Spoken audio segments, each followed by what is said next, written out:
exact age or year a home was built on the MLS. The short answer is that there's basically this complex data oligopoly within the Canadian real estate industry in which four parties hold the majority of real estate data. And nobody has an incentive to change it because basically the real estate industry in itself is an arbitrage built on asymmetrical information. So that's sort of the short, cynical response. Basically, the industry makes money on having a marginal information advantage against consumers.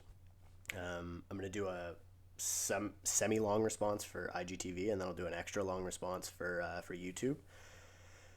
But to return to the question, basically, I get a lot of DMs from people who just want to know little nuances about the real estate space, and usually answer these just in the form of a conversation over Instagram messaging. But I figured it might be able to bring a little bit of value to other people, so I decided to start answering them publicly, in hopes that it will bring value, because that's one of my goals here, with the knowledge that I have of real estate. So to elaborate a little bit on this data oligopoly, basically there's four layers of people who have, let's say, most of the data for residential property in Canada. So the first one would be the land registry. That's basically the government, and they have basically a registry system. When you purchase a property, your title gets conveyed on the land registry system to ensure that you are the new owner of the property.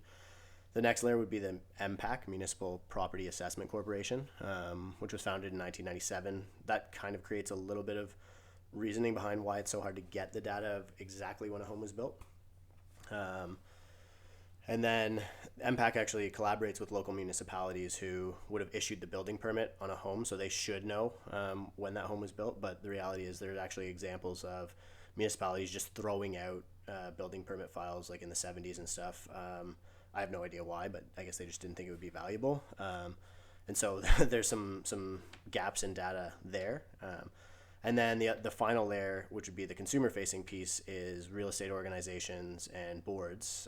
So like Canadian Real Estate Association, or Ontario Real Estate Association for Ontario, and then Toronto Real Estate Board would be the municipal level. So that's sort of like your municipal, provincial, and federal levels of people who are responsible for telling you this information. But those governing bodies aren't exceptionally demanding in clarity or accuracy of the information. So as a realtor, if I put a property on the MLS, I actually don't have to put the exact date that it was built. And I'm given a range basically. So TRREB will say, is it 0 or 7 years old? And this is like only approximate too. You're not really making any representations. Again, they really aren't demanding much of agents to convey this information properly. So you can go 0 to 7, I think it is, and then 7 to 15 years, and then 15 to 30 years, and then 30 to 90 or something like that, and then 90 plus years. So there's like this massive range of dates that you could put. And I mean, if you're buying a house that's 30 to 90 years old, it could have been built with 4 different material types that are no longer insurable. So you could have knob and tube wiring, you could have aluminum wiring, you could have Impex plumbing, you could have brass drains. So there's so many different variables and this is where it creates this kind of like buyer beware thing. And then I think that the real estate space has sort of evolved in such that people like myself are supposed to protect you as the consumer from that risk, by knowing the answer to the question of when, and we should be able to deduce through our critical thinking how old a home is and whether there's any risks associated with you purchasing it. The challenge is that, I mean, a lot of us have a hard time doing that, and then this is where you start getting home inspections, and their role in the industry, which can be extremely valuable. But the challenge is sort of that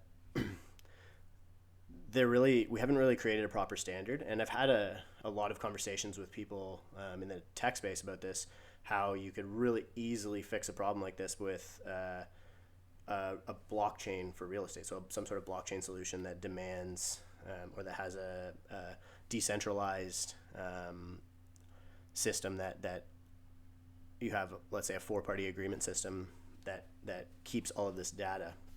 and it could record all of those things. But the other element is that properties change, right? So it could be renovated, it could be torn down and rebuilt, etc.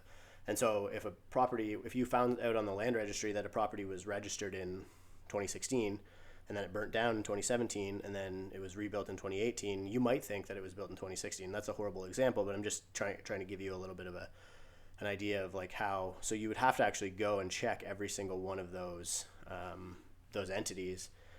And there's really nobody who's aggregating this information in a meaningful way right now, at least not in such a way that you can get that information cheap or accessibly.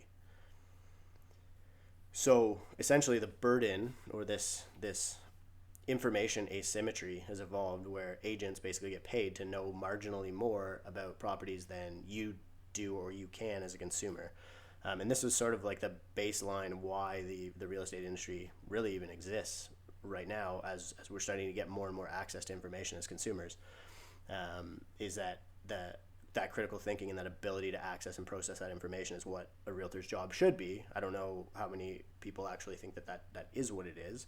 Consumers seem to have a relatively negative sentiment towards the real estate profession, but that is objectively what one of the major value propositions of what a real estate professional should do.